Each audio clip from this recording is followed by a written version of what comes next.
할렐루야. 목소리가 거룩해요. 예, 오늘도 여러분들 예배 가운데 다른 것 다 제쳐놓고 오직 말씀이 남아서 말씀을 가지시고 가시고 말씀으로 한 주간도 승리하시기를 축복합니다. 말씀을 만나십시오. 말씀이신 하나님을 만나십시오. 자, 오늘 이제 추수감사절 연하여서 2주 동안 다른 말씀으로 갔다가 다시 제자리로 돌아왔습니다. 사도행전 강해 계속되어지는데 오늘 이제 이 사도행전 15장은 그 유명한 기독교 최초의 회의였던 예루살렘 공회에 관한 이야기들입니다. 이제 이방 선교의 전초 기지가 되었던 이방인들로 구성된 수리아 안디옥 교회가 이제 유대 예루살렘에서 몰래 숨어 들어온 그러한 이 할레파 그리스도인들의 어떤 말 때문에 이 교회가 굉장히 혼란스러워졌어요. 그리고 그것 때문에 서로 아주 지리한 논쟁과 싸움, 적지 않은 그러한 다툼과 변론에 휩쓰이게 되자 이것을 이제 수습하는 방법이 뭘까 하다가 우리의 모 교회인 예루살렘 교회의 어른들, 즉 사도들과 장로들에게 이것을 판단을 의뢰하자. 그래서 바울과 바나바와 몇몇 사절단을 예루살렘 교회에 보냈고 그것을 가지고 예루살렘 공의회가 소집이 된 거죠. 그래서 공의회 소집이 됐는데 성령이 충만한 정말 하나님의 뜻 가운데 서 있었던 예루살렘 교회는 성령의 인도하심을 따라서 판결을 내립니다. 즉, 이 안디옥 교회에 숨어들었던 사람들이 뭐라고 말했냐면 이방인이 구원을 받으려면 뭘 받아야 된다? 할례를 받고 율법을 지켜야 된다. 이겁니다. 그것에 대해서 예루살렘 공회는 아니다. 유대인이든 이방인이든 그 누구든 구원은 오직 믿음으로 받는 것이다. 오늘 우리 기독교의 본질인 이 구원에 관련된 이 신학을 정말 한마디로 정의를 해줬어요. 그래서 그 결정된 것을 이제 편지로 썼어요. 편지 형식으로 써서 이제 안디옥 교회에 보내는 그런 내용들이 오늘 본문의 이야기입니다. 우리 22절 말씀 읽습니다. 이에 사도와 장로와 온 교회가 그 중에서 사람들을 택하여 바울과 바나바와 함께 안디옥으로 보내기를 결정하니 곧 형제 중에 인도자인 바사바라는 유다와 실라더라. 성령의 인도하심 가운데 예루살렘 교회는 여기 보면 온 교회가 그랬습니다. 사도와 장로와 온 교회가 이 이방인의 구원에 대해서 일치된 마음으로 하나의 구원의 결론을 이제 제시를 했고 이것을 안디옥 교회에 보내주는데 그냥 왔던 사람들 바울과 바나바와 몇몇 안디옥 교회 사람들 손에서 그들만 보낸 것이 아니라 그들과 함께 예루살렘 교회의 지도자 2명을 같이 보내죠. 왜요? 네, 지금 이 안디옥 교회 예루살렘 공회에서 결론된 그 결론이 확증하는 거죠. 공신력을 주는 거죠. 혹시나 그 내부 사람이니까 바울과 바나바와 그 사람들은 내부 사람이니까 혹시 너희들 말이야 이거 거짓말 한 거 아니야? 이렇게 의심할 수도 있는 거 아니에요. 그러니까 이 안디옥 교회 성도들이 더 안심할 수 있도록 어떻게 하는 거예요? 배려를 하는 것이죠. 그래서 여기 지금 바사바라고도 하는 유다, 그리고 이 바사바라는 말은 뭐냐면 안식일의 아들이란 뜻입니다. 안식일의 아들이라는 별명을, 바사바라는 별명을 가진 유다와 한 사람은 누구? 실라. 실라는 잘 아시죠? 바울과 실라가 빌립보 감옥에서 이 실루아노라고도 하는 이 실라, 바로 바울과 같이 2차 전도 여행에 동행했던 그 인물들, 이 예루살렘의 지도자들이에요. 그래서 이것은 어찌 보면 한편으로는 그런 거예요. 안디옥 교회 성도들에게 예루살렘 이 교회의 마음을 전달하는 거예요. 이만큼 신경을 쓰고 또 배려를 하고 있다라고 하는 것이죠. 그것은 계속 이어집니다. 우리 23절 읽습니다.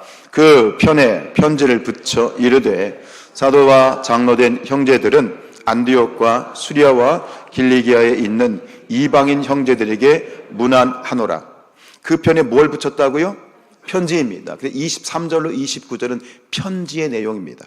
여러분, 우리가 편지를 쓸 때 요즘은 손편지를 많이 쓰지 않지만 편지의 형식이 있잖아요. 그죠? 아버님, 전상서, 좀 간에 평안하셨습니까? 그 편지 안 하다가 꼭 아버지한테 편지를 해요. 왜죠? 10중 8구 뭐 달라? 돈 달라. 그렇죠? 어쨌든 내용을 쓰고 뒤에 평안하십시오, 이런 어떤 편지의 형식이 있는 것처럼 이 시대에도 편지의 형식이 있었어요. 여기 보면 발신인, 수신인, 문안 인사가 나와요. 발신인은 누굽니까? 사도와 장로된 형제들, 어디의 형제들? 예루살렘 교회의 형제들이고, 수신인은 안디옥과 수리아와 길리아에 있는 이방인 형제들, 안디옥 교회 형제들에게 세 번째 문안, 이 문안도 이것도 편지의 한 형식이었습니다. 그런데 저는 여기서 위에 23절에서 보았던 것처럼, 22절에서 보았던 것처럼 이 편지를 붙일 때 예루살렘 교회의 지도급이었던 유다와 그리고 신라를 보낸 것, 그리고 오늘 이 23절에 보면 하나의 단어가 반복이 됩니다. 뭡니까? 형제란 단어입니다. 그리고 여러분들이 성경 오른쪽을 한번 오늘 처음 읽으셨으니까 눈치는 못 채셨는지 모르겠지만 이 오늘 말씀의 본문의 뒷부분에도 보면 또 어떤 단어가 반복이 됩니까? 형제라는 말이 반복이 됩니다. 지금 이 말을 그냥 어째 쓰다 보니까 형식적인 그런 입 바른 소리로 형제들일까라고 했을 때 이 말씀을 묵상하면서 하나님 주신 마음은 뭐냐면 이처럼 두 명의 예루살렘 지도자를 함께 파송한 것, 그리고 편지의 내용 가운데 유독 무슨 표현 쓰는 거예요? 형제란 말을 쓰고 있는 이 표현은 결국 안디옥 교회를 향한 예루살렘 교회의 배려다 말할 수 있어요. 여러분, 유대인들은 굉장히 자기들이 하나님의 선택받은 백성이라고 하는 그런 기득권과 그리고 그 집단 이기주의적인 것이 있었어요. 그래서 유대인들이 말할 때 유대인들은 자기들이 저 사람 우리의 형제야 라고 얘기했을 때 그들이 말하는 그 형제는 누구를 말하는 걸까요? 그 범위가 유대인들은 이전까지 형제라고 말할 때 그 형제 안에 드는 사람들이 누구였을까요? 이방인들이 들었을까요? 안 들었을까요? 안 들었어요. 자, 그걸 놓고 보면 이게 다르게 보이는 거예요. 지금 안디옥 교회, 지금 뒤에 보면 이 안디옥, 수리아, 길리기아 이 지역에 있는 형제들은 어떤 형제들? 이방인, 그러니까 이방인이에요. 근데 그 이방인을 지금까지는 이방인들이 형제라고 부르지 않았어요. 그들에게 그런 관념이 없었어요.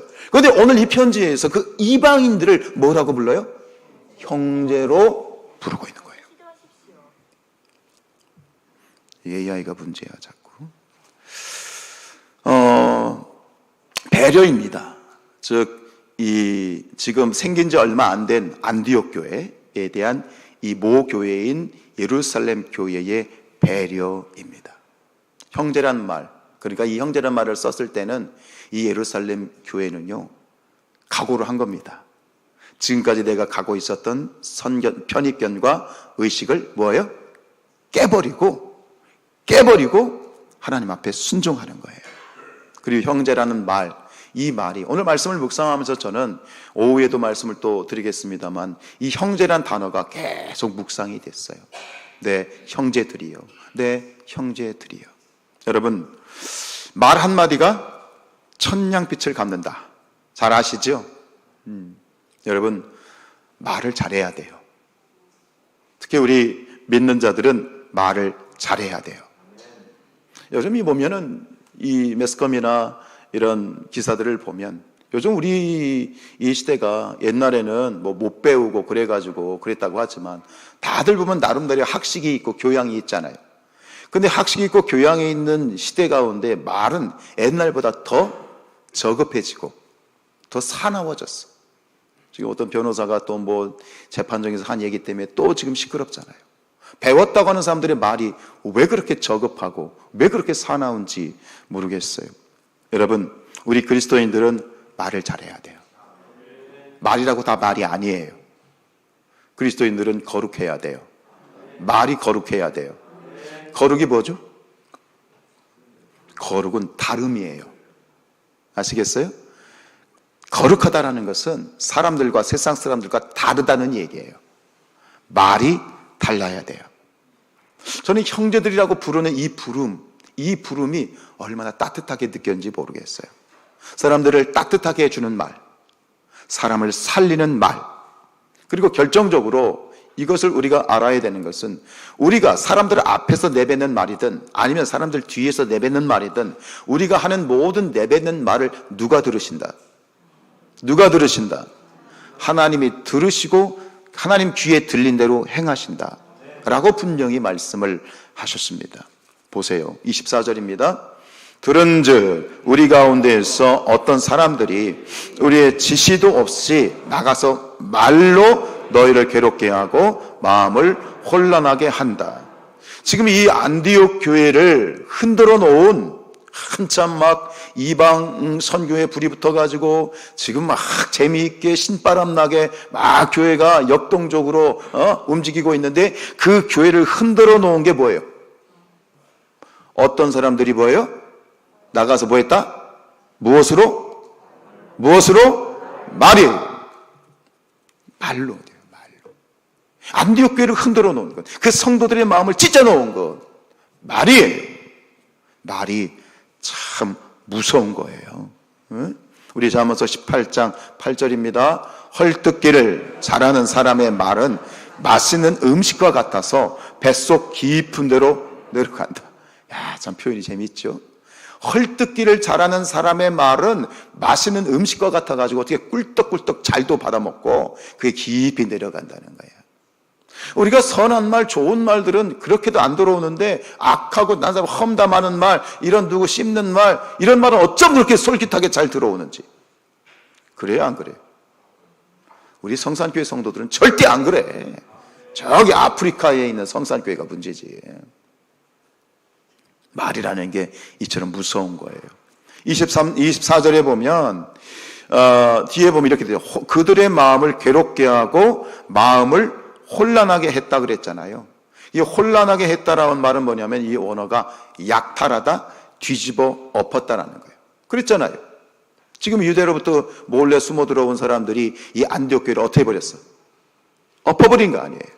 그들의 마음을 약탈한 거예요. 여기서 마음이라는 건 뭐냐면 영혼을 말하는 거예요. 그들의 영혼을 약탈하고 도둑질하고 막 흔들어 놓은 거죠. 여러분 지금 이 안디옥 교회에 대해서 한번 생각을 해봐요. 안디옥 교회는 교회가 생긴 지 오래됐어요? 금방 생겼어요? 모르겠어요? 그럼 이렇게 따라 하시면 금방 생겼어요. 시작. 생긴 지 얼마 안 됐어요. 개척된 지 얼마 안 됐어요. 그런데 교회가 막 일어나고 있는 거예요. 성령의 역사예요. 할렐루야. 여러분들 예수님을 처음 믿었을 때 첫사랑 한번 생각해 보세요. 얼마나 좋고 재밌어요. 막 별천지고 모든 게 막 새롭고 그렇잖아요. 그러니까 이 안디옥 이 교회가요 생긴 지 얼마 안 됐고 성령이 역사하셔가지고 막 신바람 나게 막 신앙생활을 하고 있고 그렇게 막 부흥하고 있는 거예요. 근데 한계가 있어요. 이 교회는 생긴 지 얼마 안 됐어요. 그 믿음이 예수 그리스도를 믿음으로 구원받는다라고 하는, 우리도 구원받는다라고 유대인이 아니어도 하나님 믿고 구원받을 수 있다라고 하는 그런 확신을 가지고 기뻐가지고 말이죠. 지금 한참 재미있어요. 그리고 교회가 아주 예쁘게 세워져 가고 있어요. 그런데 예쁘기는 한데 아직 뭐예요? 여물지를 않았어요. 여물지를 않았어요. 막 끈이 크는데 이렇게 뿌리를 깊이 내린 그런 나무가 아니라 아직은 여린 나무예요. 그 믿음이 순수해. 순수한데 동시에 뭐해? 순진해. 그러니까 어떤 작은 바람에도 이처럼 어떤 사람들의 말 한마디 듣고 교회가 송두리째 흔들려 버리잖아요. 아직은 예쁘지만 여물지 못했고 순수하지만 순진한 그런 상태에 있었던 거예요. 거기다 대고 뭐라고 얘기해요? 예? 유대인들처럼 말이야, 우리처럼 할례를 받아야 구원받을 수 있다. 그러니까 그 마음이 완전히 요동쳐가지고 너무 이건 뭐지? 우리의 믿음이 잘못된 건가? 이렇게 되는 거예요. 우리 교회도 마찬가지죠. 우리 교회도 오늘 우리 권사님 부부가 등록하셨습니다만, 우리 교회를 어떤 분들이 옮겨서 다른 교회에 등록을 한다는 것, 옛날에는 이게 정말 어려운 일이었죠, 그죠? 거의 뭐 고향을 떠나고 이민 가는 수준처럼 그렇게 느껴졌던 거 아니에요? 새롭게 새 가족이 와서 뿌리를 내리기까지는 사실 시간이 필요하고 그런 어떤 여건들이 필요한 것이죠. 근데 그렇게 순수한, 아름답게 예쁘게 믿음이 자라고 있는 안디옥 교회 이방 교인들을 향하여 거기다 대고 말이죠, 그 쓰린 연약한 가슴에 소금을 뿌리는 그런 나쁜 짓을 저질렀단 말이에요. 그러면 이것을 어떻게 해야 돼요? 예루살렘 교회가 알고 뭐 하는 거예요? 그들을 배려해 주는 거예요. 마음을 만져주는 거예요. 저는 이 편지에서 예루살렘 교회에 그 만져주고 위로해주고 보듬어주고 격려해주고 찢겨진 상처를 이렇게 반창고를 붙여주는 그러한 따뜻한 마음이 읽혀져요. 여러분, 우리 교회도 마찬가지예요. 이걸 조금 더 한 걸음 더 나아가서 이처럼 한 사람의 말이, 어떤 몇 명의 말이 교회를 송두리째 흔들어 놓는 것은, 그것은 옛날의 이야기가 아니라 지금도 마찬가지예요.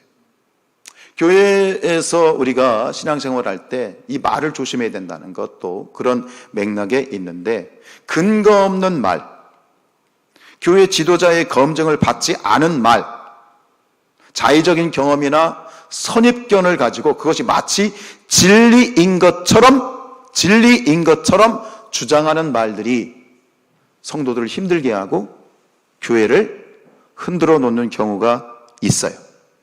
그래서 성도들의 영혼을 실족시키는 거죠. 제가 전에 이제 인천에 있을 때, 부평에 있을 때 있었던 경험인데, 뭐 교회학교 부장님도 하시고 하는 여자 권사님이신데, 몸이 좀 이렇게 키도 작고 왜소한데 하시는 일이 굉장히 험한 일이었어요. 저분이 어떻게 저런 일을 할지 할 정도로 일하는 게 굉장히 정말 육체적인 노동을 하는 일이었는데, 그만 이분이 너무 힘드니까 공황장애가 온 거예요. 공황장애가 오면 여러분들 예배를 드리다가 공황장애가 있는 분들은 그 증상이 나타나면 예배 못 드려요. 뛰쳐나가야 돼요. 그러니까 가만히 있을 수가 없는, 미칠 것 같을 때, 그러니까 그분 말씀, 미칠 것 같아. 그 예배 드리다가 막 너무 이게 미칠 것 같아서 뛰쳐나가야만 살 것 같아. 그러면 교회 입장에서 보면 예배 드리다가 뛰쳐나가면 그게 어떻게 보이겠어? 그러니까 어떤 분이, 아마 권사님일 거야, 어떤 분이 이렇게 얘기했대. 아이고, 그분도 권사님이셨는데, 아무개 권사, 그거 귀신 들린 거야. 마귀가 역사하는 거야. 그래요, 안 그래요? 혹시 그런 말 하시면 하나님 엄청 싫어하실 것 같아요. 공황장애는 귀신이 역사하는 게 아니에요. 병이에요. 감기처럼. 아멘이에요? 공황장애는 공황장애, 질병이지. 그러니까 이 권사님이 그게 사실이든 아니든 그 얘기를 어떤 권사님이 하니까 그때부터 이게 속이 뒤집어지는 거예요. 막 영혼이 불안한 거예요. 내가 정말 귀신 들렸나? 내가 하나님 앞에 보면 죄를 져가지고 내 이런가? 그리고 이 양반이 더 힘든 거예요. 그러니까 막 어떻게 혼자 그렇게 발버둥 치다가, 교회학교 이제 같이 사역하는 권사님이시니까 목사님 하면서 찾아왔어. 어떻게 해야 돼요? 저 귀신 들린 거예요? 마귀 들린 거예요? 제가 말씀드렸죠. 아니에요. 제가 그런 얘기를 그 권사님한테 한 사람이 누군지는 몰라.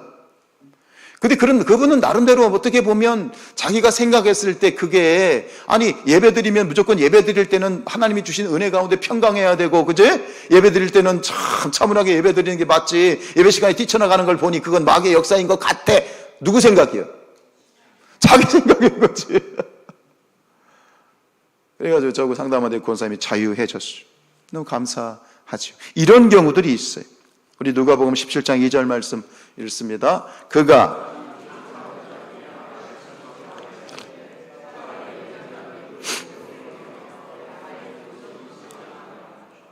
교회를 흔들거나 교회 공동체를 흔들거나 다른 우리 성도들의 마음을 이처럼 실족시키는 것은 뭐예요? 연자 맷돌, 그것도 그냥 맷돌도 아니라 무슨 맷돌? 그런 연자 맷돌을 발목에 붙잡고 바다에 그냥 빠져 죽는 게 낫다. 이 정도로 주님이 다른 영혼들을 실족시키는 부분에 대해서 크게 보시는 거예요. 우리의 신앙생활 하면서 많이 듣는 말이 영적이다. 중요합니다. 사랑하는 여러분들이요, 육신의 눈을 벗고 영의 눈이 열려지길 축복합니다. 영적으로 가야 돼요. 사람들하고 똑같은 걸 보면서 사람들이 보는 관점으로만 보면 안 돼요. 그리스도인에게 주신 축복은 뭐냐면 영적인 눈으로 보는 거예요. 하나님의 눈으로 보는 거예요. 근데 영적이라는 것이 뭐냐면 마치 우리는 자꾸 영적이라고 하면 무당 생각하고 그분이 오셨어요 뭐 생각하고 그런 걸 생각해. 아니에요. 영적이라는 거 한마디로 말씀드릴게요. 영적이라는 건 철저히 말씀 중심인 거예요. 근데 우리는 이 기본적인 샤머니즘을 가지고 있어. 그러니까 영적이라면 뭔가 막 이상한, 아니에요. 그런 어떤 일들이 오늘 우리에게도 있다라고 했을 때 여러분 정신 바짝 차리시고, 요즘 이 시대가 말이죠, 가짜보다 진짜보다 가짜가 더 진짜 같은 세상. 그리고 돌팔이가 뭐라고 얘기합니까? 나는 저 의사들보다 더 실력이 있어. 이렇게 너스레를 떠는 세상. 또 사람들도 그런 야매에 또 들어가는 속 빠지는 세상. 이 세상이 참 요지경입니다. 우리 요한 2서 1장 7절 말씀 읽죠. 미혹하는 자가 세상에 많이 나왔나니 이는 예수 그리스도께서 육체로 오심을 부인하는 자라. 이런 자가 미혹하는 자요 적 그리스도. 부인한다 말이죠. 이단들이 하는 전형적인 멘트가 뭐죠? 기존의 교회 목사님들은 썩었어. 기존 교회는 썩었어. 그러면 왜? 그러니까 우리가 진리라는 거예요. 그 교회에 조금 불만이 있거나 목회자에게 불만이 있으면 거기 혹해. 그런가 봐. 그러고 또 거기 빠져. 에이구, 참 어리석은 거죠. 사랑하는 여러분들이요, 오늘 우리의 삶 가운데 진리의 말씀 위에 서시길 바랍니다. 진리에 서시길 바랍니다. 그게 영적인 거예요. 말씀 위에 서야 되는 거예요. 모든 근거는 말씀에 있는 거예요. 내 생각이나 판단이나 경험, 그런 것들로 가면 안 돼요. 아시겠어요? 그리고 모르겠다. 그럼 가장 쉬운 방법을 알려드릴게요. 담임 목사한테 오세요. 자유로 판단하시거나 결정하시거나 하지 마시라고요. 이런 거예요. 지금 이 교회가, 안디옥 교회가 정말 그래도 정말 어려운 그런 상황들을 처했지만 그것을 잘 슬기롭게 잘 극복할 수 있었던 것은 이들이 이 혼란한 이 모든 논쟁을 누구에게 부탁한 거예요? 예루살렘 교회의 지도자들에게 판단을 부탁한 거예요. 예루살렘 교회 목사님들, 장로님들에게 판단을 부탁한 거예요. 그 판단을 통해서 이 문제가 종식되잖아요. 공식적으로 말씀을 드릴게요. 주변에 우리 공동체 안에 있는 어떤 사람일 수도 있고 또 외부에 있는 사람이 어떤 사람일 수도 있는데 어디 가면 어느 교회 가면 목사님이 신령한데더라. 그분한테 기도받으면 된대더라. 왜 기도받아서 누구한테 기도받아서 하지 마시고 혼자 기도해서 할 수 있어요. 아시겠어요? 여러분 안에 누가 계셔요? 여러분 안에 누가 계셔요? 주님이 계시잖아요. 예수님의 이름으로 기도하세요. 다른 사람이 믿음으로 구원받는 게 아니에요. 내 믿음이 너를 구원하였느니라. 근데 우리는 어디 기도원, 어디 교회 목사가 신령하다더라. 도대체 그 신령하다는 말의 정체가 뭐냐고. 물론 그런 분들은 은사가 있는 분들이 있어요. 그런 분들의 도움을 받을 수 있으나 그런 말을 하는 분들은 당장 끊으세요. 어느 교회 집회, 이름도 없는 어느 교회 집회 한번 가보자. 어디에 성경을 풀어준다는데 잘 푼대더라. 가서 한번 배워보자.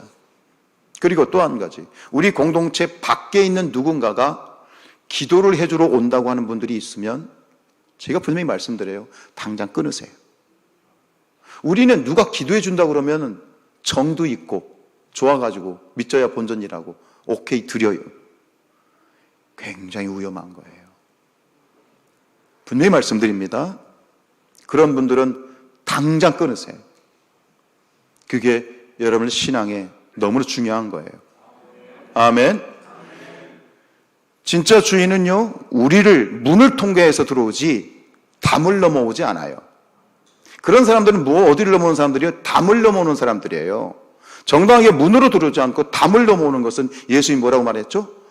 도둑이라고 말했어요. 도둑이 말했어요. 여러분들 신앙을 위해서 분명히 말씀드려요. 그리고 그런 부분들이 있으면 담임 목사한테 상의를 해야 돼요. 여러분들이 예를 들어서 누가 어디 가자고 하는데요. 어디 한번 이렇게 하면 혹시 보니까 괜찮은 데라고 판단이 됐을 때 여러분들은 그거를 저한테 말씀을 하시고 가셔야 돼요. 아멘이에요? 얼마 전에 어떤 권사님이 옆에 어떤 선교사님이 오셔서 집회를 하는데 제가 또 아는 분이에요. 그래서 목사님 가도 될까요? 그래서 제가 이렇게 말씀드렸어요. 권사님, 그 말씀 저에게 해주셔서 감사해요. 얼마나 예뻐요. 얼마나 건강해요. 무슨 말씀인지 아시죠? 제가 이걸 딱 끊어놓고 가지 마십시오 이러지 않아요. 거기에서 도움을 받을 수 있으면 제가 담임 목사가 할 수 있는 게 뭐가 있어요? 너무나도 부족해요. 그러니까 그 부족한 것들을 누군가 채워줄 수 있는 곳이 있다면 기꺼이 가서 배워야죠. 그러나 중요한 것, 질서를 위해서 그리고 건강을 위해서는 반드시 담임 목사한테 허락을 받고 가세요. 그게 가장 안전하고 복된 일인 줄로 믿습니다. 우리 25절 26절 읽습니다. 사람을 택하여 우리 주 예수 그리스도의 이름을 위하여 생명을 아끼지 아니하는 자인 우리가 사랑하는 바나바와 바울과 함께 너에게 보내기를 만장일치로 결정하였노라. 아까 22절에서는 뭐예요? 온 교회가, 여기서는요 만장일치로 예루살렘 교회가 이렇게 마음을 모았는데, 지금 이 안디옥 교회가 어쨌든 간 문제가 있잖아요. 지금 교회가 막 흔들리고 막 뒤집힐 판이잖아요. 그럼에도 이 어려운 그러한 상황 가운데 빠지긴 했지만, 그런데 이 안디옥 교회가 정말 복된 교회예요. 왜 그렇죠? 예수 그리스도의 이름을 위하여 생명을 아끼지 아니하는 바울과 바나바가 있었기 때문이죠. 목숨을 아끼지 아니하고 교회를 사랑하고 교회를 위해서 헌신하는 영적인 지도자인 그러한 바울과 바나바가 있었기 때문에 아무리 힘들어도 그 교회는 이길 수 있었고 돌파할 수 있었고 그리고 안정을 다시 찾을 수 있었던 거예요. 여러분, 성도의 복이 뭡니까? 복된 목사 만나는 게 복이죠. 목사도 마찬가지예요. 목사의 복이 뭐예요? 복된 성도들을 만나는 거예요. 우리가 피차 간에 복된 그런 성도와 목사가 될 수 있었으면 좋겠어요. 여러분, 그래요. 이 교회를 위해서 늘 기도해 주시고 헌신해 주시고 감사하지만, 죄송하지만 이 교회 공동체 안에서 가장 어쨌든 간 교회를 위해서 고민하고 그리고 어쨌든 간 신경을 쓰는 사람은 담임 목사예요. 인정하셔야 돼요. 인정하셔야 돼요. 앉으나 서나 교회 생각. 그래서 제가 어떤 고민까지 하느냐면 이런 거예요. 이 교회, 이 성산교회를 향하신 하나님의 뜻이 있고, 성산교회의 주인은 누구십니까? 하나님이시죠. 그런데 이럴 수도 있어요. 담임 목사가 이 성산교회 공동체를 향하신 하나님의 뜻하심에 걸림돌이 될 수도 있다라고 얘기하면 좀 거시기 하지? 될 수 있을까요? 없을까요? 있다고 생각해요. 시대적으로 봤을 때, 상황적으로 봤을 때 지금 이 성산교회가 여기서 뭔가를 막 하고 하나님의 뜻하심이 이루어지는데 또 다른 하나님의 계획이 있을 수 있다라고 생각해요. 전 고민을 해요. 그렇다면 기꺼이 물러나야 되는, 기꺼이 이 자리를 하나님께 내어드리고 물러내야 될 수도 있다라는 생각을 해요. 너무 이렇게 심각하게 생각하지 마시고. 제가 드리고 싶은 말씀은 이거예요. 이 교회를 향하신 하나님의 뜻이 이루어지기를 원하는 것.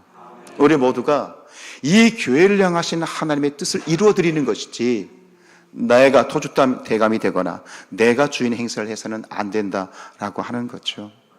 우리 28절 말씀 읽습니다. 성령과 우리는 이 요긴한 것들 외에는 아무 짐도 너에게 지우지 아니하는 것이 옳은 줄 알았노니. 그래서 이 예루살렘 교회가 판단을 하는데 이 순서를 보십시오. 우리는 사도들과 장로들과 예루살렘 교회인데 이 사람들보다 앞서는 것이 있어요. 뭐가 앞서요? 성령이 앞서죠. 우리의 판단이 아니라 우리의 판단보다 앞서는 것은 누구의 판단? 성령님의 판단과 이끄심이죠. 이런 공동체가 가장 건강한 공동체가 아닐까 싶어요.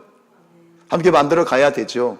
그러면서 뒤에 보면 이 성령의 이끄심을 따라서 이 요긴한 것들 외에는 아무 짐도 너에게 지우지 아니하겠다라고 했는 건 뒤에 나와요.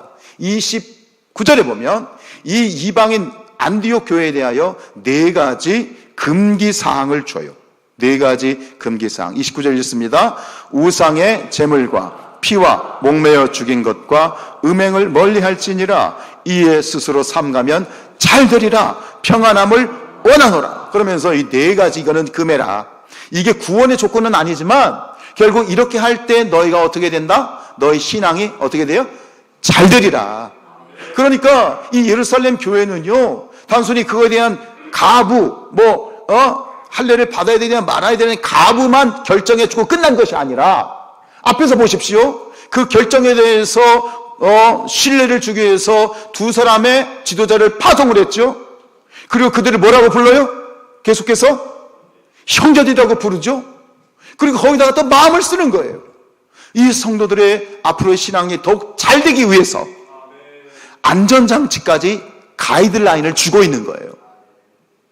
이러한 것들이 예루살렘 안디옥 교회가 봐서 지들은 유대인들이고 우리는 이방인이라고 우리에게 이런 금기사항을 줘가지고 우리를 어렵게 하나? 그렇게 생각할 수도 있잖아요. 그런데 이 모든 것들에 대해서 이 예루살렘 안디옥 교회가 어떻게 이방인 교회 성도들이 어떻게 받았는지를 보자고요.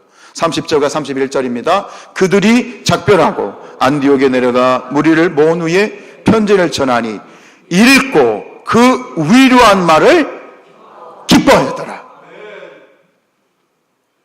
할례 받지 않아도 돼.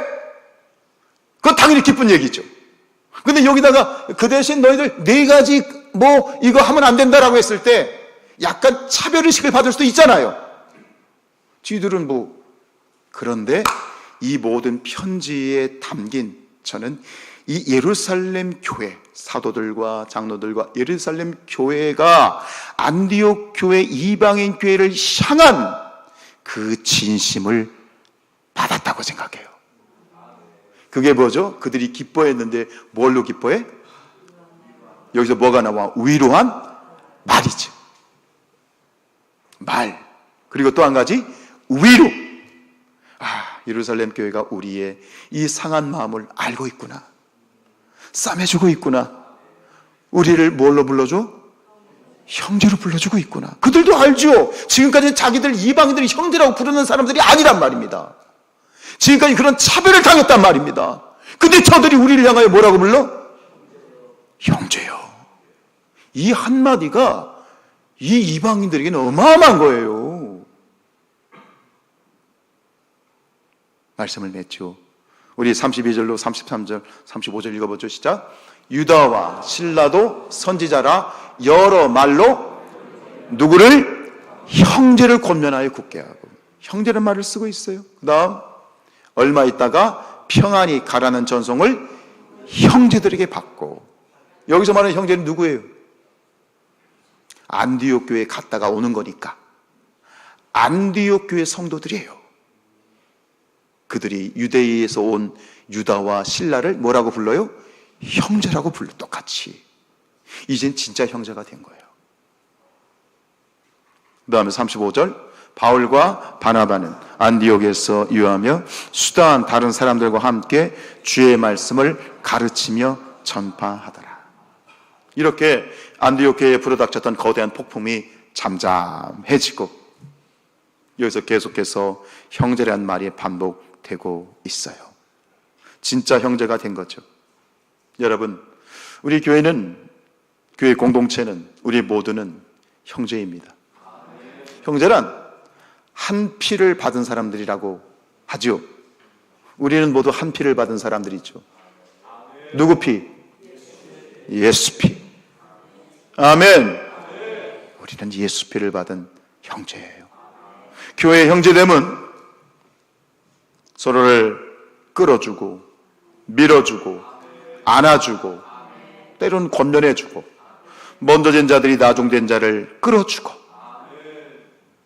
부족하더라도 이끌어주고, 이렇게 형제됨이 교회의 본질이고 교회를 교회되게 하는 것이고, 먼저 된 자들이 주인 행세하지 않고 나중에 들어온 새 가족들을 품어주고 뿌리를 내리게 해주고, 우린 형제예요. 한 번 형제는 영원한 형제다. 아멘. 우리 말씀 한 구절 읽고 끝냅니다. 시편 133편 1절입니다. 그 얼마나 아름답고 즐거운가, 형제와 자매가 어울려서 함께 사는 성산교회의 모습이. 할렐루야. 하나님께 찬양합시다.